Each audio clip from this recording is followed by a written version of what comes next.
to the Bridge the Gap podcast. Here's your host, Dustin Ludke.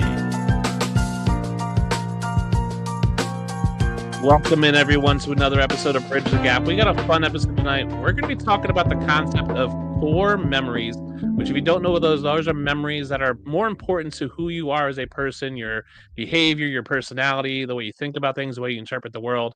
And it's a concept that really came out of the movie Inside Out from Disney. And so when I was thinking about this concept and who I wanted to have on, I thought, I want another father. I want another guy who's big into movies. So I have got for you guys Chew Russell, Father Dynasty himself. For those of you who may not know, Chew had me on his Father Dynasty podcast. It was like the second or third podcast I had ever done. Maybe it was probably almost 2-3 years ago now. So, Chew, how's it going tonight? Why don't you tell everybody where they can find you and what you kind of got going on this season? So Dustin, thank you for having me on. Yeah, I'll say it feels wild to be on the other side. I know it was a couple years ago you being on my podcast, but you can find me on Twitter at Father Dynasty, and the same at Father Dynasty for YouTube. The Father Dynasty podcast has been a bit of a hiatus for this season, but certainly just interact with me on Twitter. I am there every single day. But yeah, Dustin, just glad to be on. Glad to be talking, fatherhood, core memories, that sort of thing. Yeah, so you can follow me on Twitter at the Dean13 or Dustin Ludke on Blue Sky if that's your new jam over there. Chew, have you got on Blue Sky yet? I have not. Honestly, I don't even like any social media, so the fact that I'm on Twitter is purely because of need at this point. I hear you. I feel the same way. So we're going to be talking core memories, but before we get into that, Chew, we start pretty much every episode, with a game. What exactly is the game? Well, it is not a quiz or a trivia contest, nor is it a test of brute strength or athleticism. At its core, it's just a children's game, and I would wager that some of you here this evening have played Would You Rather? So, Would You Rather, a classic game. So I've got two Would You Rather for you. Would you rather have a movie made about your life, but you have no input? You're not involved in the story or their interpretation of your life. It's some person on the outside looking to go, I'm going to make a movie about your life. You have no say over whatsoever. Or would you rather have a book written about your life that you have a lot of input into, that they sit down with you? Maybe it's even like a memoir of sorrow, or a biopic, or you get to you maybe help write it or co-write it, but you have a lot of input in the book. Would you rather have the movie with no input or a book with lots of input? So this was pretty tough because I was trying to think of some, if I wanted input, if it was the movie, like what am I missing out on? Like if I'm thinking of like what I would pick, it's director, who's going to play me, that sort of thing. And while it would be tough if I'm not getting to pick that, because I think in my mind, I don't know what the story is like. Admittedly, I don't know what a movie would even look like of my life. It would probably be tremendously boring. Probably. I mean, all of us would. That's right. But I think I would go with the movie. And the only reason is, while I wouldn't have any input, I know with how things are nowadays, it could have the chance to be tremendously successful, or it could become a cult classic for how terrible it is. So either way, it will be memorable. And I can laugh if it's terrible. I can just laugh at how terrible it is. I can live with that. It's a really good point. I didn't think about that. Like, it could be so bad that it's good. Or, like, it could just be like The Room, where it's just this awful movie. Oh yeah. I think part of my fear with the movie is because I have no say in it. Like, how are they going to portray me? Are they going to portray me how I would want to be portrayed? Like, are they going to portray me as the good character, or is it like I'm Adolf Hitler? Like, what are they doing with me? Like, in my interpretation of who I am, and the slant they take on my life and the stories and the experiences I've had. But I'm like you. I don't like reading, to be honest. 100%. I read very little. I have a goal this year to read more books. I just read a book for the first time in like years, and I loved it. And it was, like a businessy book called The Third Door, which I loved. And I think it'd be great to have that input and really tell my side of the story and kind of have that kind of direct the narration of the story. But yeah, I want a movie. Like, I want to see who they cast as me. Like, I want to, right? Like, I don't care about the director, but like, I want to see that, because I'm much more of a visual person. That's just who I am. And I think you're right. You made a really good point. Like, it could be so bad that people just watch it because it's so bad. And I think that's good. And I had this Would You Rather because we're talking about core memories, which I said, again, are memories that are really important. And I'll read the actual definition. from the internet. It says a core memory is a memory that is considered to be especially important and influential in shaping a person's identity, behavior, and outlook on the world. And like I said, this comes from Inside Out, the movie, which has Bing Bong, and I don't think I've ever actually seen Inside Out, to be honest with you. I know it's a really good movie. I just have never seen it or the second one. Um, so that's really what it is. So, what are some of your core memories? And we talked before the show that both of our memories are not great in terms of like remembering our lives. But what are some of your core memories that you have that maybe are outside of sports? Like, what are some of those things that when you think of core memories, like what are those things for you? So yeah, this was the toughest part for me. One, remembering because my memory is atrocious. But two, if it's not sports, because I feel like I Yeah. associate so many things with sports, whether it was, of course, playing, whatever sport or enjoying a sport. Hopefully enjoying, depending on which of my teams I'm Yeah. following. Sometimes enjoyment's not exactly easy to come by. But if I'm thinking of stuff outside of sports, uh, you know, growing up, I think about, just the simplest stuff of my house was always the one that was basically the hangout house. Oh, nice. And so, I mean, I grew up a couple 100 feet from my elementary school. Huh. So it ended up being, and a lot of my friends that I went to school with there, they had siblings the same age as my brother, a couple years older. So, a lot of us already knew each other, whether it be through sports or through hanging out even before we'd gone to school. So a lot of that kind of stuff was built early of getting to go over to my house. Again, it felt like a very old school version of it wasn't simply just staying inside all day. It was truly just being outside for much of the day. Yep. It was just little suburb, dead end street off a dead end street kind of thing. And it was great just to be outside. There would likely be sports in there playing, basketball in the driveway, that Basketball, sort of yeah, thing. having a catch, yeah. Yeah, so doing that, but then I mean, I am a huge video game fan, and maybe not refined by any means. It was more so the every sports game you can imagine. I will say MVP Baseball 2004 is the best baseball game ever for PlayStation Hmm. 2. But thinking about other games like Gears of War, Halo, that kind of stuff. So it was always just the mix of the two of like this unspoken, we come back to my house, we get our work done, and everything, and we wouldn't put up a fuss, that we knew that. But then it was going outside basically until it got dark, and then getting to come inside, and just chilling all that. So just thinking of like just the routine of how I got to be used to that, and Hmm. just trying to think back, and I hope I appreciated it then. I don't know if I did. I think I just thought it was another day, but now I look back and I'm like, that's pretty great that it was, that was that house. I grew up in that house. My parents had that house honestly up until a couple years ago. So I mean, they had it for over 30 years. So it was just cool just to have those memories to literally go back to. Anytime I go back in the house, I can be looking around the house and remember things happening with my friends, with my family, that kind of thing. So Yeah, that's great. I think for me, I go back to like elementary school as well, and the friends I had, and my one friend had a sleepover, and it was like me, him, and like two other kids. That was it. And I remember us at like 3 in the morning, like sneaking out of his room, like I don't know, we thought it was super serious. Like we were like army crawling when like we couldn't have a flashlight to go in the kitchen to get snacks. It was just like this fun, like we're probably fifth grade, like you're 10, 11, 12 years old, and we just thought like we were like biggest badasses in the world because we snuck it and got snacks. Like, I think if his parents would have called us, they'd been like, "Yeah, whatever. Like, it's a sleeper. We don't care." I remember stuff like that. I remember obviously there's some sports memories of like little league, baseball and whatnot. But I think you're right. Like playing. I remember getting Sega Genesis for Christmas. Like I remember mm, that. Like that was so cool, and like having that, and then like obviously progressing like Super Nintendo and Nintendo 64, and like then GoldenEye came out. I had a thing on a Sega Genesis. Which a lot of people, it was Sega TV. I think that's what it was called. mm, You basically like plugged in, you like got it through your cable provider, and every month there'd just be like 20 games that you could play on like Sega TV. It was like mm, a channel you could add to your cable subscriber, and it would go right to your Sega. It was really cool because you got to play a bunch of different games, and very before its time. yeah, I think of those sort of things. I do think it's a lot evolves when you're not talking sports. It evolves around friends, right? And those things you did with sure. friends, and those sort of activities. And now that both me and you are fathers, and my son's 11 and your son is 6, How important is it for you? And this is one thing I really appreciate about you and just the time I've known you is like you are very intentional about like this is my son, this is my day with my son, like this is my time with him. So why is it important for you to like make sure you're building core memories for you and your son and your wife?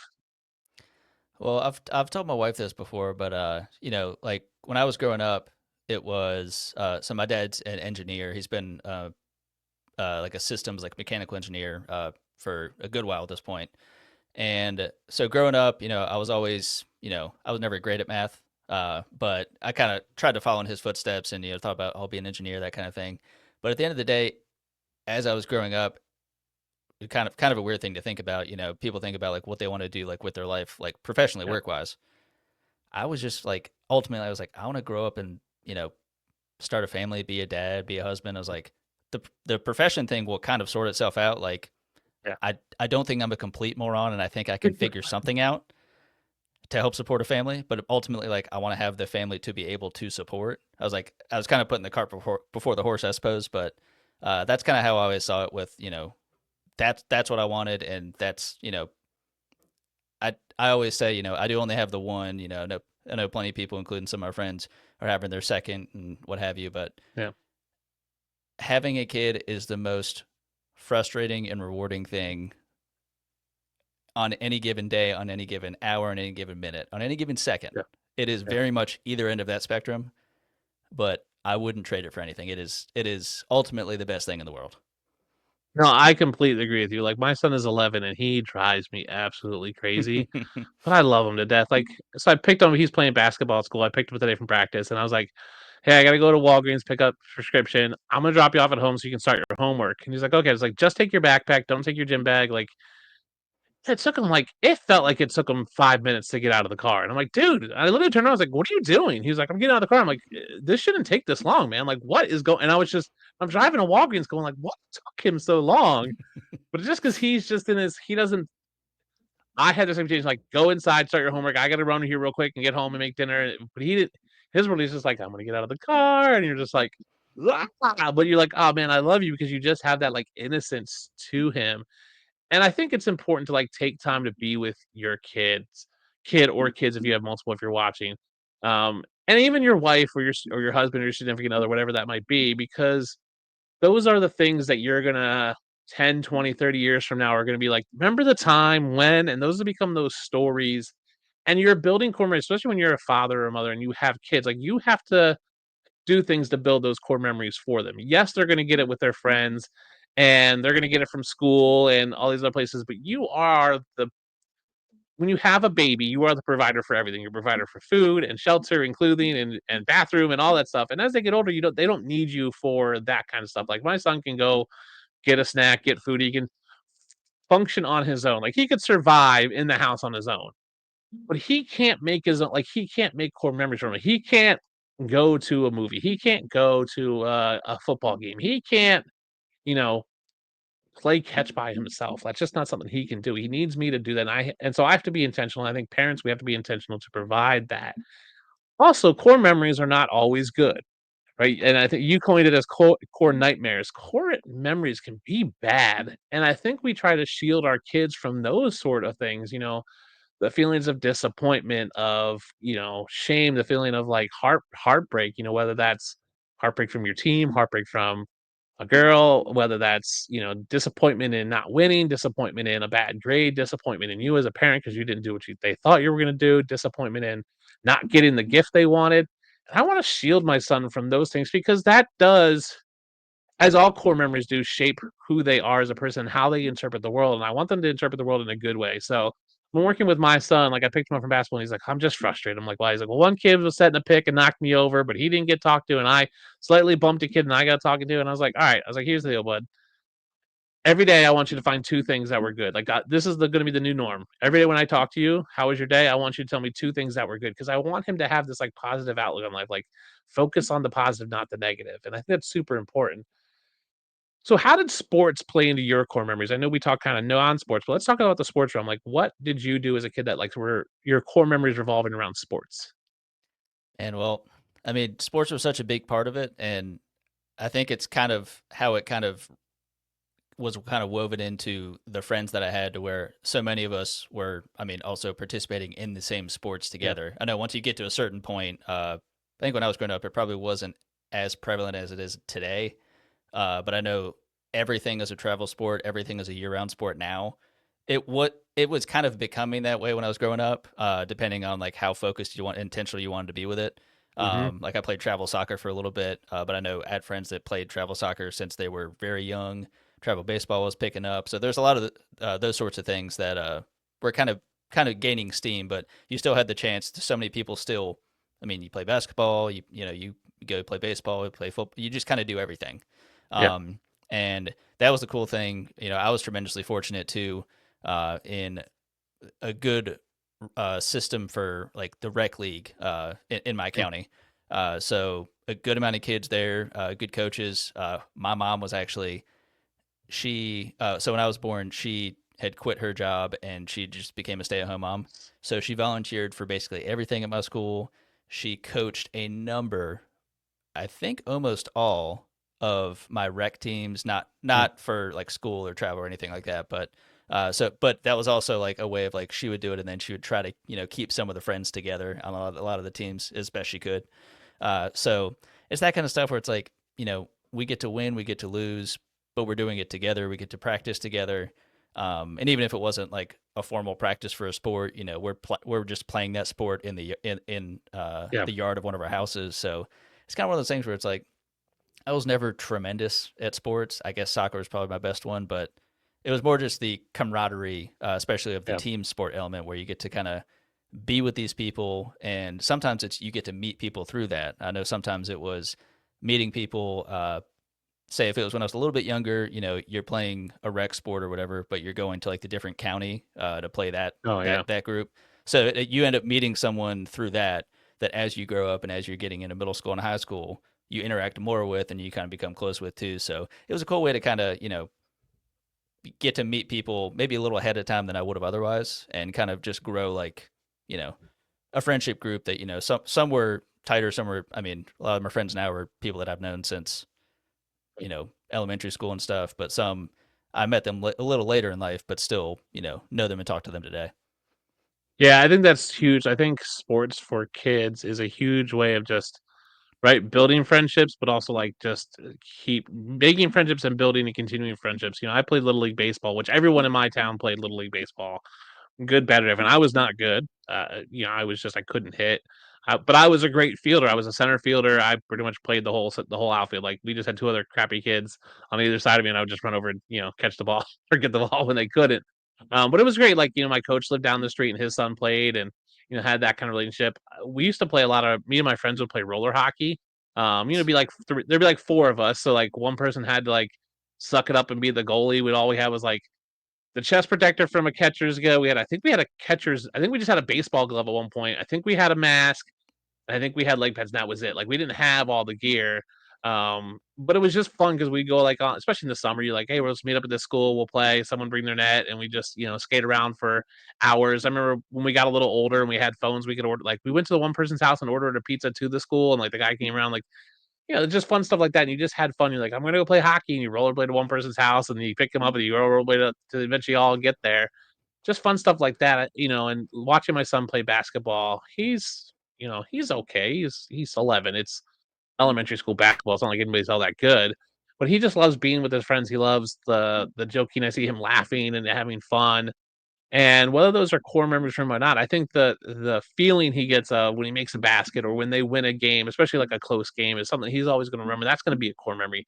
Not every practice, not every game, not every shot, but like there's going to be one or two where it's like I remember we were down and it was close and we made that last bucket and it was just those are going to be the core memories for him. I think that's so interesting because I've always said I can't really remember much like before like sixth grade, fifth or sixth grade. It's just really hard to remember that. But there's a few memories I have and a lot of them involve maybe not around sports, but sports adjacent things. So like competitions or, the times I won or, I won I don't say a spelling bee, but like I won, whatever, a costume contest or something at school where it's like I was the person who stood out in that. And it's like that sort of sports adjacent. So like those sort of extracurricular activities I think are huge We're talking core memories. And so if you're listening and you could drop a comment here on YouTube if you have a core memory that you really like or appreciate. But let's talk about not just playing sports, but being a fan of a team. What's your core memory of like watching and being a fan in sports? Like, what are those core memories like for you? All right, so this one is kind of a mixed bag for me because some of mine are actually not even of my favorite teams. The first Yeah. one I immediately thought of when I was thinking core memory of something, I remember seeing it live and the David Tyree helmet catch. Oh, So nice. my family is they're from upstate New York. They're Giants fans, they're Knicks fans, all that kind of stuff. So we were watching this game at my buddy's basement. It was having a bunch of the parents and the kids. Obviously, all of us knew each other. Were there, and I specifically remember that. Obviously, my parents were psyched just watching the Giants in the Super Bowl, and I remember just how impactful that was. And of course, I know that wasn't the only one. I think it was the Hakeem Nicks, the sideline catch, of course, was another tremendous one too. But it's those sort of moments that really stick out. I mean, other stuff like when I was much younger, I want to say it was elementary school. My buddy's parents had gotten season tickets and still have them to go see Virginia Tech football, and that's kind of the local. I know they have been a bit up and down the last couple of years, but was the local collegiate football team for the most part. They're about an hour away from where I live, and so I'd been to a couple of different games with him. Actually, I got to meet Frank Beamer at one point, which is nice. super super cool. And that was ultimately like seeing those games, and where I got to see a night game. They played Miami. And that was the first time I got to see a drunken encounter where a college kid was talking crap to a Miami alum, like middle-aged Miami alum, and then he just knocked him out. Nice. That was endearing to be like, oh, okay, so these people are real fans. That's great. But that actually kind of drove me, not that specific incident, but just the general environment and the fandom and everything of Virginia Tech, seeing the campus, to ultimately eventually go to Virginia Tech for college, which was awesome. But I'm a very big Red Sox fan, and I say that specifically because the best way I can explain it is I'm a Red Sox fan. I'm not necessarily a baseball fan, if that makes any sense. Okay, that makes sense. So, I know baseball is a big, long season. I know it's tough to, even if you're a fan of a team, it's maybe tough to sincerely watch every single game throughout that season. But growing up, before I fully realized that I was not very good at baseball, I was a huge fan of Manny Ramirez, and that was when he was on the Cleveland Indians. So that was my first jersey. I had like a T-shirt jersey of Manny Ramirez, and he in 2000 went to the Red Sox. I was not super savvy on the history and the struggle of the Red Sox with the curse and everything. So naturally, 4 years after that, they of course break the curse.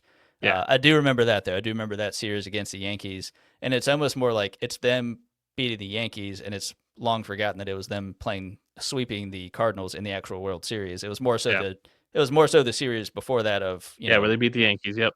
So, and of course, my family is Yankees fans, so I've been somewhat disowned because of that. I do actually have a Boston B tattooed right here. So nice. They don't like that very much. But that kind of stuff. I mean, I've got to see the Red Sox in Camden Yards, which that's not terribly, terribly far from where I live. A couple hours, but not too bad. Yeah. Got to see him in New Yankee Stadium. Got to see him in Fenway, and ironically, the local single A affiliate MLB team is the Salem Red Sox. That's actually the Red Sox. Oh, nice. High A affiliate team. So, yeah, I mean, just a lot of mixed bag of those sorts of things. And yeah, what about you? Yeah, for me, it evolves not so much like I remember my first baseball game, not the game itself. I remember going to and from the game. So it was a friend of mine's birthday. His parents let him bring like 3 or 4 friends, and we got in the car. And I remember driving to the game. A bird got stuck like in the hood of the car, like it's like wing, and it was like flapping. I don't remember the game. I know we were at the old vet stadium where the Phillies play. We were really high up, and I just remember coming home. It was the first time I ever saw someone moon us. Like he was like people were mooning us for what, like just because they were all like it was just like And I was probably, I mean, I must have been in elementary school. I probably was in 5th or 6th grade. And I just remember like, oh, that's a man's butt. Like on the windshield, like, what is going on? And we're all just like, and of course that point, like, it's a butt. And you all think it's funny, but like just that camaraderie. One of my biggest core memories for me is revolves around the Bills Super Bowls. Obviously, I'm a Bills fan. I was in, I think, I want to say 6th, 7th, 8th grade when they went to 4 in a row. And I remember it was the second or third one. I remember a kid who was a Dallas fan. So it must have been the third one because it was a Dallas fan. He goes, I'll bet you $20 that the Cowboys win. I was like, sure. Like, let's bet. I have $20, but I was like, sure. And I remember them losing, and I remember going to school the next day, and he's like, "Where's my $20?" And I was like, "Yeah, I'll bring it tomorrow." And I remember I had to ask my parents, like, "I need $20. I bet this kid $20." And they were like, "Okay, don't bet." And for me, like, it wasn't the game itself, which obviously were disappointing, but it was that day after, just like, oh man, I'm walking in and my team lost, and I think that Mm, shaped who I am. Like, I don't bet. I don't like to bet on sports because you just don't know. Like, there's too much uncertainty for me in a lot of it. Like, I just feel like I can never be confident in a bet. And sometimes when I am confident, I'm like, oh, this is probably going to pay out, and it just doesn't. I'm like, that's why I don't bet.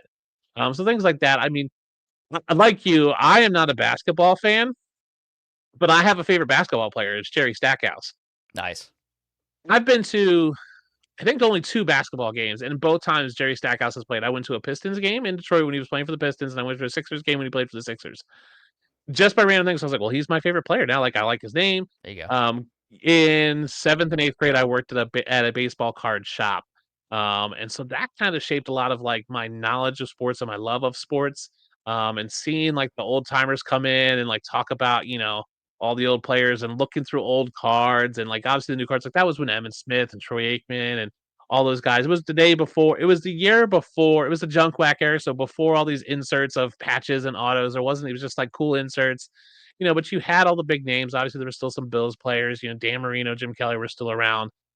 But I wasn't into baseball. But people come in like, I'm looking for, the Ken Griffey Jr. rookie. I'm looking for this Frank Thomas or whoever it was.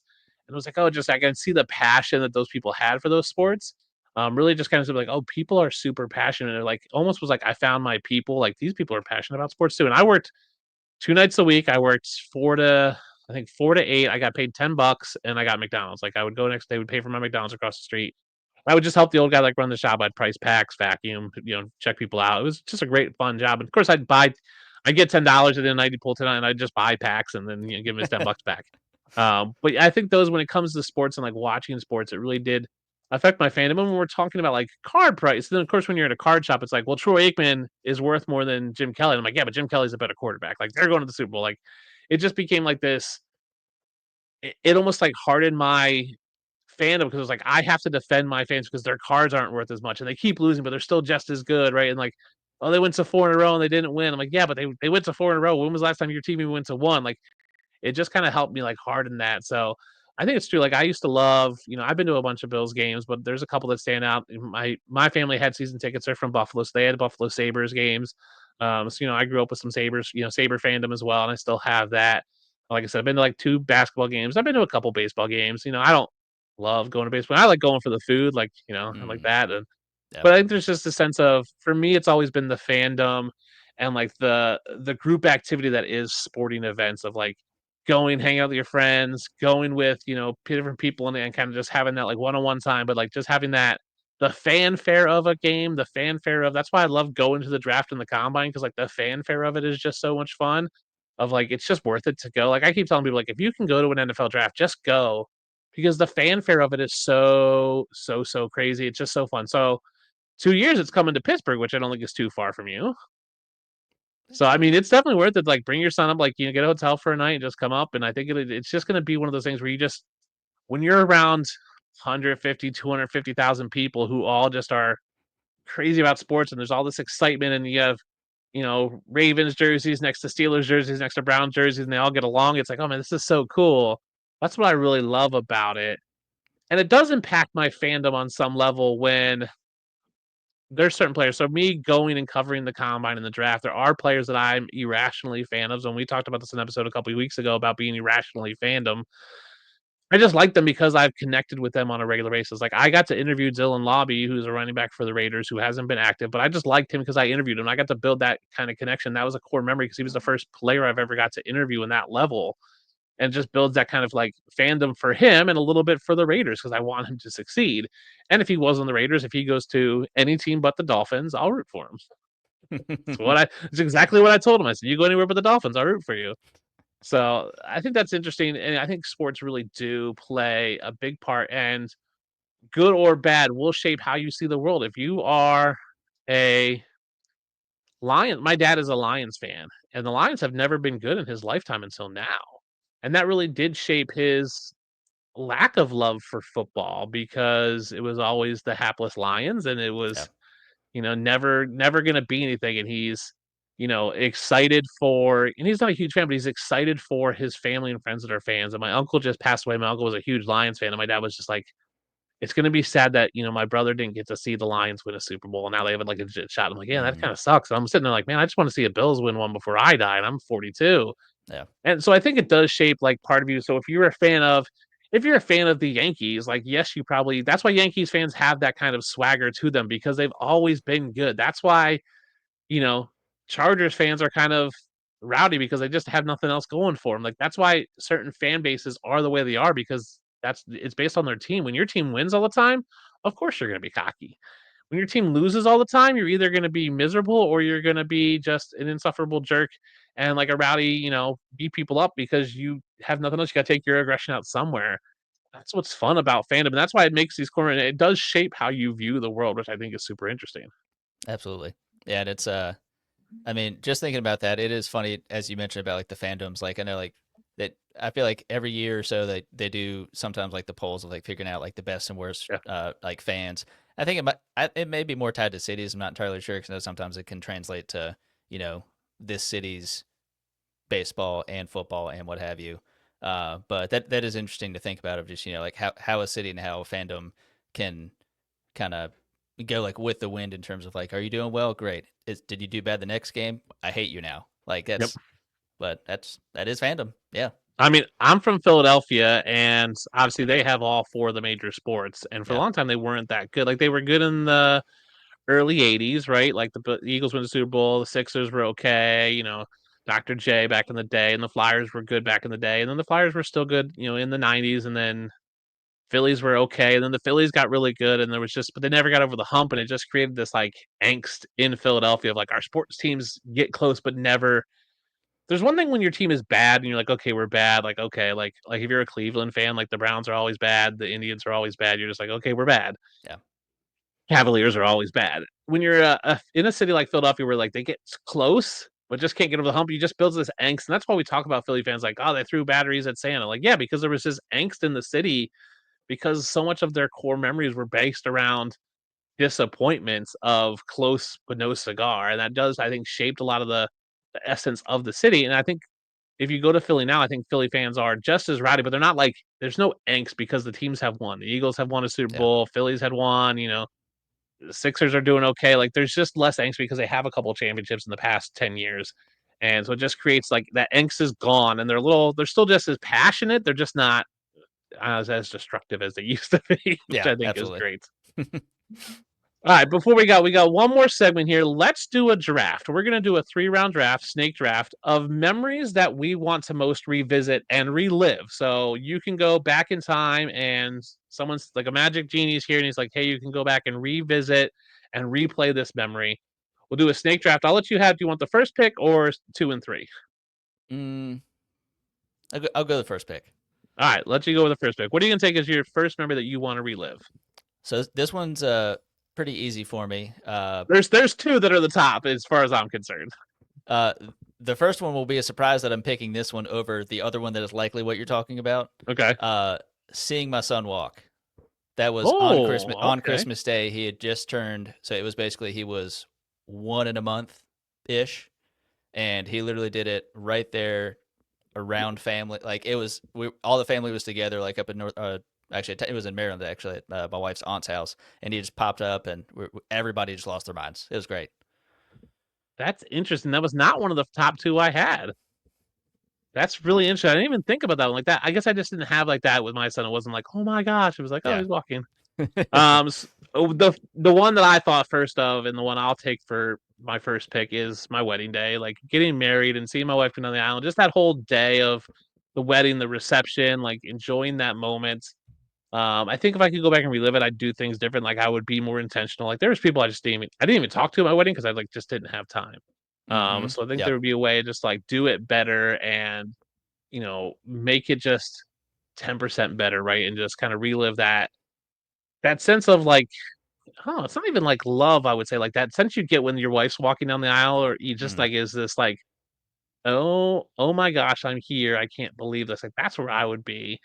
So that's gonna be my first one. I would love to relive my wedding day. And then the other one that I thought was 101 or 102 is the birth of my child, which I think yeah. is huge. Like that day when just like all of a sudden you have a being that like you're like when they say your heart is outside your body, that really is what it is. Like you are now holding, and it's like this whole like this thing that you love, and it has done nothing. Like it has done nothing but take like two breaths, and you love it more than anything else in the world.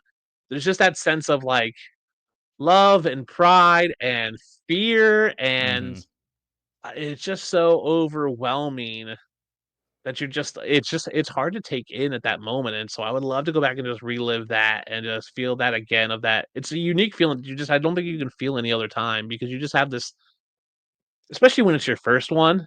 Yeah. You don't know. You're just like, I have this thing now that counts on me for everything. Yep. Like everything it needs, I need to provide, and like everything I do is going to impact them one way or the other. So like it just makes you like the way I drive. If I don't stop, if I stop too fast, his car seat's gonna like tip over. If I stop too slow, someone's gonna rear end me, and it's just like all these thoughts, and you're just like, but you're just like, oh my gosh, I'm so in love with this thing that has done nothing but breathe. Yeah. That is just amazing. So I'll take that as my second one. You were up for your last two. What are you gonna take? So, admittedly, my immediate thought was the two that you just said when I first thought of this, and I was like, I'm gonna go a little off the beaten path. So the first one, of course, my son walking. The Yep. second one, I'm actually going to say, I'll go with. So it wasn't. I guess we call it the first date. So the first date for my wife and I. So we actually had Yeah. met on Tinder. So Nice. I went to Virginia Tech and she went to Radford. So the proximity, I mean, it was within whatever the radius was of like, it was within that radius that worked out. And so we had actually, ironically, she was on the paper at Radford, writing on the paper. And Nice. she actually was on the paper with one of my buddies who I grew up with, happened to also be on the paper. And we found that out later on, but I was just like, do you think at one point we would have met if it wasn't on Tinder? Just because like you know him, and like I Yeah. mean I've known him since I was like 5, and it's like I don't know, maybe, but so it ended up being, so we were on Tinder and we talked for I'm trying to think, it was a couple of months of just talking. We hadn't met in person yet, and it was, Tech calls it reading day. So it's literally like before final exams and everything, So and study day. Yep. yeah. So, and Radford, I think, got out a week before us. So she had finished her exams or whatever she was going to do. So it was reading day. I probably should have been studying, but I was not. And Yeah. so she was on her way back. She was from Northern Virginia. So she was obviously going to be passing Virginia Tech, the exit. So she had her car packed up. She was ready to go home. And she was like, hey, why don't, we should just meet like in person, like I'm about to go up, but like I'll be there for the summer and stuff. It's like, so we ended up meeting at the Panera Bread in Blacksburg. Shout out. I believe it's still there.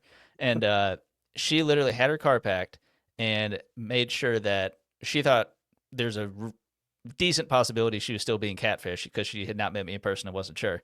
And so she met me and made sure she had somebody that was going to call her at some random point. Yeah. And she said, which I didn't know that part necessarily, but I'd guess probably, I was like, well, you're meeting me and you've never met me, so like there might be some level of fear. Yeah. And 3 hours later, she ignored all those phone calls. She, like, it was incredible just to meet her, and now it's over 11 years later of having met each other, known each other, and just it's unbelievable to have started a family. We've got a house, got careers, and just wild to think time's flown so much. Yeah. That's crazy. I've had a couple of those like where you just like meet someone and you're like, oh, I didn't realize we've been together for like 8 hours. So my wife and I had a very interesting. We met at my cousin's wedding, and we did we talked and we danced, and then we exchanged emails. And I was on this road trip with my dad, and I remember coming back on the way. We went from Wisconsin up to Minneapolis to see an uncle, over to Mount Rushmore in South Dakota, visit another uncle in South Dakota, and we were coming back. I don't know where we were just driving, and I'm emailing who's now my wife, and we're emailing back and forth. And I remember just going to my dad. He's like, "Hey, you've been emailing this girl a lot," and I go, "Yeah, pretty sure she's the one." But I was like, "Really?" And I go, "Yep." And that was just a fun memory. And I think there's obviously your wife and your kid are a big part of both our lives, and I think it's a big part of if you have a wife or kid or significant other and kid, those are big parts of your life. You spend the majority of your time with them. You involved in pretty much everything you're doing. So for my last pick, I've had a couple written down. Um, I've been to a bunch of Bills games. The Bills Dolphins game I went to for my 18th birthday was kind of a thing. I remember when Jim Kelly retired, I told my dad, like, you got 5 years to figure it out because we're going to the Hall of Fame. And that was kind of fun to go to the Hall of Fame for Jim Kelly getting inducted. You know, um, my senior class trip was to Disney, which was a ton of fun. I had a blast. It was just one of those trips that it was the first time I felt like I was ever on my own and like I could actually do stuff. And I remember my mom worked at my school and she was asked to be a chaperone, and it was like, "Hey, if you come, you can chaperone everyone but me." But I'll take the first time we went to Disney with our son William, and that we're a Disney family. So we've been to Disney 5 or 6 times. The first time we took him, I think he was 4. And I hadn't been to Disney since my senior class trip. So you're talking like 20 years later. And just seeing the wonder and the awe in his eyes was just so like, "Oh, this is what you should like." And I was really worried about Disney because I was like, "Oh, I'm gonna hate it because it's gonna be all princesses." And because that's what for me, that was Disney was. It was, all these princesses, and that's what they kind Yeah. of pushed. But just going there and seeing this like wonder in his eyes of like, "Oh, there's Chip and Dale," and like seeing him being excited and had an autograph book and get those pictures and just like, and I'm like, "I remember doing this." And I was like, "Oh yeah, that's still my wife had worked there back in the '80s." And it was just this whole like, my wife had worked at Disney, so she was like the Disney expert, even though she hadn't been there in 20, 30 years. I had Mm. been twice in my life before that, but it had been 20 years.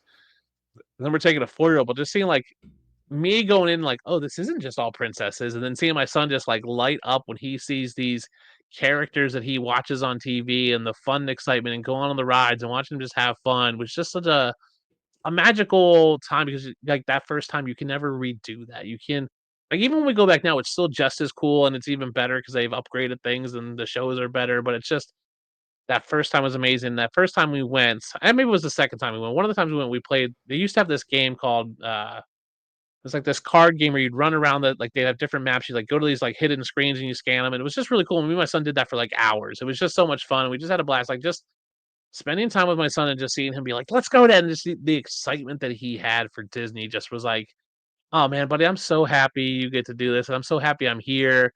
And it's just made like every other trip, and that's why we just keep going back because it's just so magical. Disney does it right. Like I know people hate Disney for various reasons, but every kid should get to go to Disney, in my opinion. Like that should just be every kid should just get to go. If I ran Disney, I'd be like, listen, every kid gets a discount on their first time. Like if you can prove it's their first time, like keep a list. Like every kid should just get a discount. Like it's just so magical because it's just that wonder and amazement that you just like you think you know what it is, but you have no clue till you get there. It's like the sights, the sound, it's like so immersive, and then the rides they have now are just amazing. It's just so much fun. Absolutely, I'll take that first time taking my son to Disney was just a memory that really has stuck with me of like, how do I continue to create something similar to that on a day like on a daily, weekly basis? Like, how do I continue to make sure he sees the wonder in things, but also provide experience for him. So, like, I really want to take him to his first NFL game probably next year. He's really starting to get into football. Like, that's my goal. Like, if I can take him to a Packers game or a Bears game, they're both equal distance. I'd love to go see if we can get a Bills game close by, but I don't think it's going to happen anytime soon. But that's where I'm at. So, you took first time your son walked. You took your first date, and what was the other one you took? I haven't done one yet. Oh, you got one more. Yeah, one more. And it is kind of along the same lines of one of the ones that you had done. So it's actually when my wife told me that she's pregnant. Oh, So yes. that was a if I look back on it, it's kind of just like a normal day of just how everything else was happening. Mhm. But it's funny just trying to through her perspective after she told me of like what was going on. Of I don't do it really as much anymore. My dad does autocrossing, so it's basically the like slimmed down version of basically racing in parking lots, but it's organized, it's that kind of stuff, and it's all above board. There's insurance, all that kind of stuff. But I've done that with him. It's super fun to do. But I mean, you're out there for hours on the day. It's in the middle of a parking lot in the summer. You're just out there cooking, and Right. so it's exhausting by the end of the day. So my wife had found out while I was out doing that. So she was just waiting this entire time. Like she knew I was doing that. She knew it takes, a bit of time. So she Yeah. just had to just be sitting there waiting for me to come home to tell me. And I'm not a super aware person. Is probably the best way to say it. I won't say stupid. I'll just say not that aware sometimes. And I came home and exhausted from just being in the sun for like 6 hours. And so I came in and was just going to chill. And what she had done was she had gotten a mug that she was trying to like give me like some coffee or something. She was like, hey, like sit down, like how was the race, whatever. And she was kind of being like, yeah, do you want like some coffee or something? And You're like, no. in my head, I'm like, no, that I was like, I would like water, or but that'd be weird that I'd be having water out of a coffee mug. So she kept trying to just push like, no, like have some. And I'm like, I don't really understand why you're being incessant about me having this coffee. And I eventually, because it was kind of like this weird laughter back and forth, because I clearly still didn't get it of Yeah. what it was.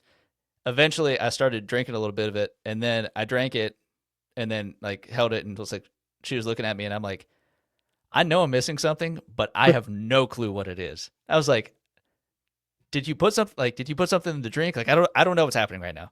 You have no clue. Yeah. And then I like went and looked. It was she'd gotten a mug where it says on the bottom on the inside, Mm. I'm pregnant. So it says Yeah. that, but she had to go through the whole thing of getting me to drink it, getting me to see the bottom of it. And I think maybe in the commercials of this, it works out way smoother. But I'm sure. I'll just say I'm stupid and I didn't understand it. So it took all of this coaxing and like no look of me to finally like figure it You're out. like, what? I'm just drinking my coffee. Yeah, I can see that. But then it was the moment is of a fun that one. happening, but then it was just like the awe and the excitement and the fear, but then also just the laughter of like, I know how you wanted this to go, and it's so much funnier that it went this way. That's exactly those are the perfect moments where it's like you want it to go perfectly and smoothly, but like it's more organic and fun that it didn't. When my wife told me she was pregnant, we went down to visit her brother, and we have a German Shepherd, our previous German Shepherd we took Nice. down with us. So you're talking like a 70-pound dog, right? Yeah. And her niece had like taken in 2 cats from a friend or 3 cats from a friend, and her brother was like, can't have them in the house. They got to be barn cats. So they brought the 1 cat in, saw my dog, freaked out. Brought the 2nd cat in, saw my dog, freaked out. Brought the 3rd cat in, who was like this little kitten, and just was like, "Oh, let me go see what this dog's all about." Like went over like this, investigate the dog. So we leave, and I was like, "Oh, we should take that cat. That cat is gonna die. It's not afraid of big animals. Like we should take that cat." And I was like, "I don't want a cat.